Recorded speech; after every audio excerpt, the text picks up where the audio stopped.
This is Colin Dijs, and in this video I want to talk about why I use Volume DSP as my traffic source for my native ad campaigns.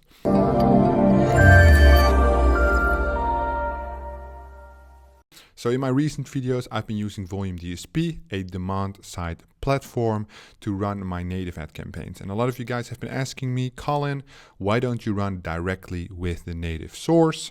What are the pros and cons of using Volume DSP?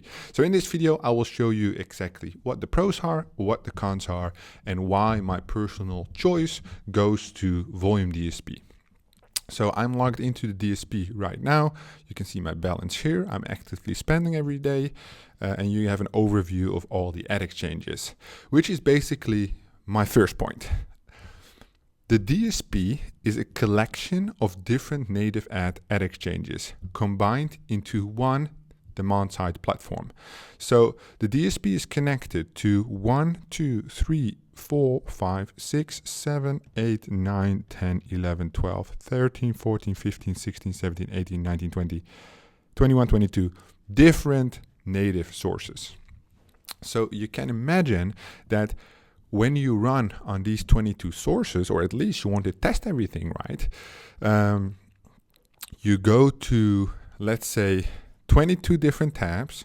You have to fill out 22 different applications. You have to do 22 deposits, because you always have to deposit money on a native ad source. And you need to manage your campaigns in 22 different ad exchanges, which is basically impossible. So they are already pushing you to pick. But what if I want to test all of them, right? I want to see how I can make the most amount of money with native ads by testing all the sources, testing all the ad exchanges with half the sources.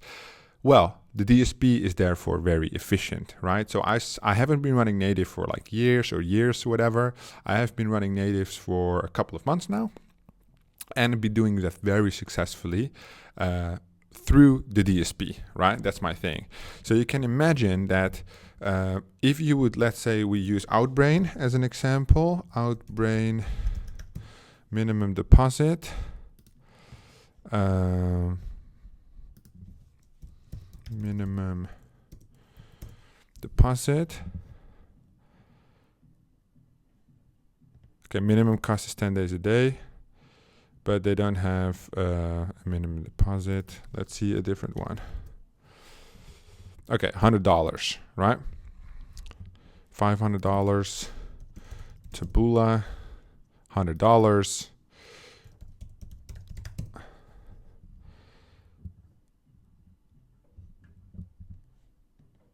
$50. Okay, and then you can start. So you can imagine, let's say it's $100, right?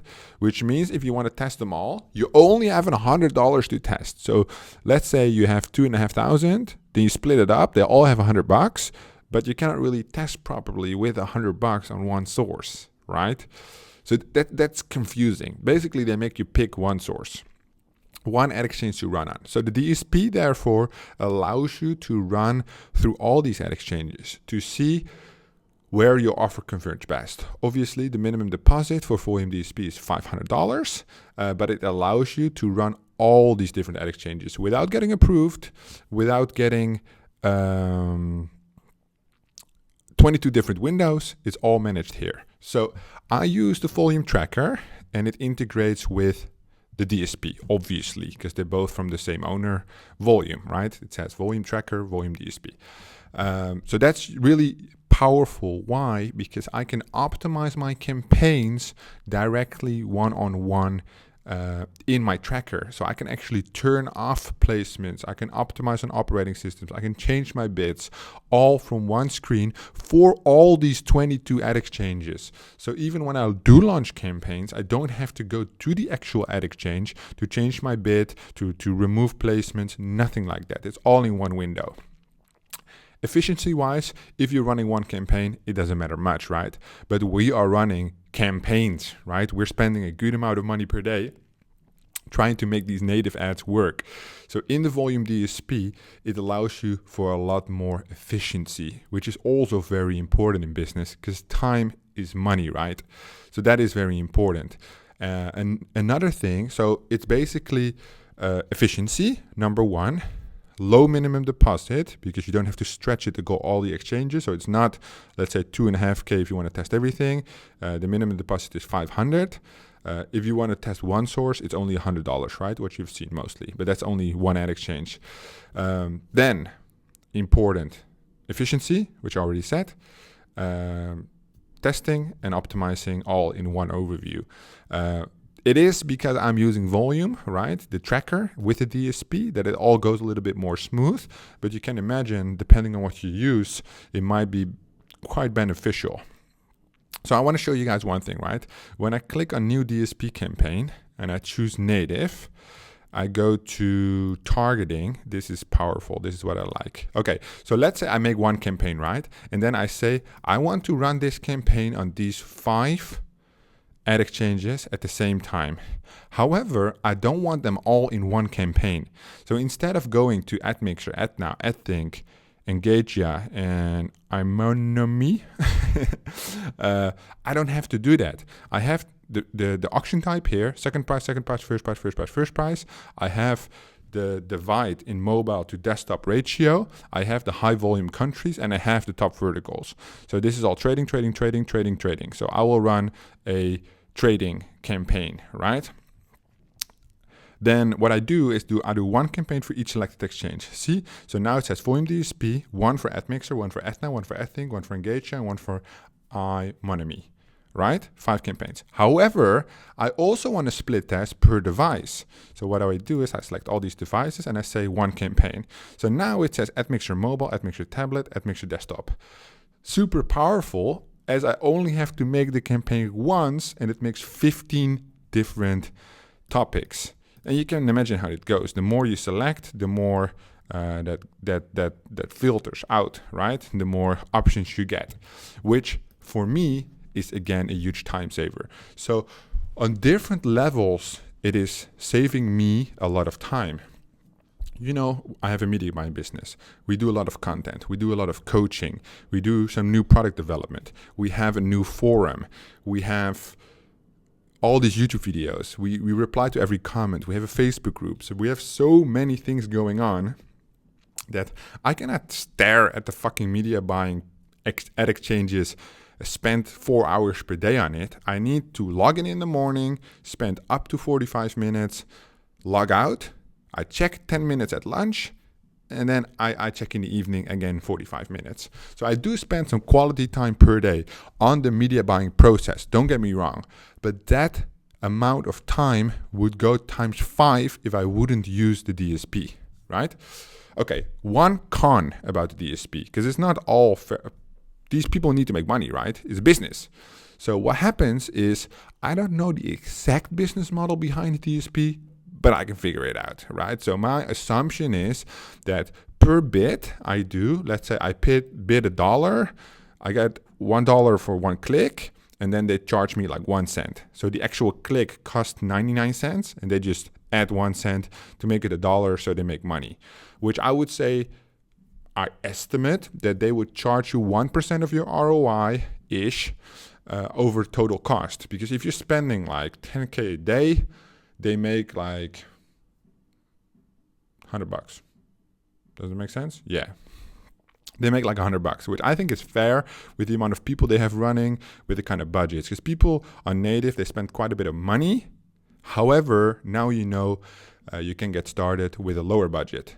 Okay, so that's the con, right? They charge you more than you would if you run direct because of all these pros, right? It's business. Another pro. You have account managers which can provide you with whitelists. So basically what you don't want to do is deposit your $500 in this and then run your campaign with the $500 you have across fucking 22 different exchanges, which is useless. So you still have to optimize, but you basically want to say, hey, I'm running a ClickBank campaign, let's say. I'm running this diabetes product. Can you tell me what would be an interesting ad exchange to run this on? And your account manager will say, yes, you can run it on these two, right? So that's what she did with me the first time. You can run it on these two. But I'm like, I don't have that much money. So I have this amount of money. I want to make this amount of money, hopefully, and this is the amount of time I have. What can you do? Well, maybe we want to start with this one first, right? Okay, we start with that one. Just give me a whitelist. Whitelist is like pre-selected placements that are proven to convert. It doesn't mean you're going to make money instantly, but it makes sure that you filter out some of the crap placements. However, sometimes, like me, I have more money. I test run on network. I test all the placements in order to find what works best, because what works for you with your offer might not work for me with a different offer in the same vertical, right? Very important. However, let's say you have a minimum budget, you get a whitelist, and through that whitelist, we enter that into here. You have an inventory list, and you get premium selected placements from your account manager. And this is the big pro, right? You basically get help where maybe on Outbrain or Taboola, you would have to spend $100,000 before you get an account manager which is helpful, replies to you, helps you set up campaigns, or they reply once a week, right? We've all had that before, where we have traffic sources or networks with account managers reply to us once a week. We are running a business. I need to reply within like an hour, right? So with DSP, you actually have account managers which are on top of it, and they are actually helpful, which also surprised me. But that, I would say, for beginners, it's a huge pro, right? And that's basically the main reason. So it saves a lot of time on different levels. Deposit $500, which is compared to $2,500 for all of them, important. With native, you have to test big, so that is important. Huge time saver. Fast optimization, fast testing, whitelist, and good support, but also with your campaigns, not like general support, but actually analyzing data and stuff like that. Very important. The one con is that it costs a little bit more money because you're utilizing all these pros, right? You have to compensate them for their efforts, which makes sense. They make your life a little bit more easy, and they charge a little bit of money for that, which makes sense, which I don't care about because we make enough money, fortunately. So I have a link in the description down below to Volume DSP. This is not an affiliate link, so I'm not going to get any money for it, but this is what I use. It's what I've been using for the last couple of months, and I love it. So this is what I recommend to you guys. I hope it's now clear why I'm using a DSP. If you have any questions, leave them down in the comments below, and I'll be sure to have a look. If you like this video, please give it a thumbs up, and I will see you guys in the next one. Are you struggling with your affiliate marketing business or want to take things to the next level? Allow me to introduce you to Dijs University. Dijs University is the #1 affiliate marketing training platform in the world. Whether you're a beginner or an advanced affiliate marketer, Dijs University offers you thousands of different videos with topics such as Facebook, Volume, Adplexity, and many more of your favorite topics. Step by step, you will learn the secret super affiliate ways to get the most out of each traffic source. Dominate each vertical with our detailed quick start guides. Are you ready to get started? Click the link in the description to sign up today.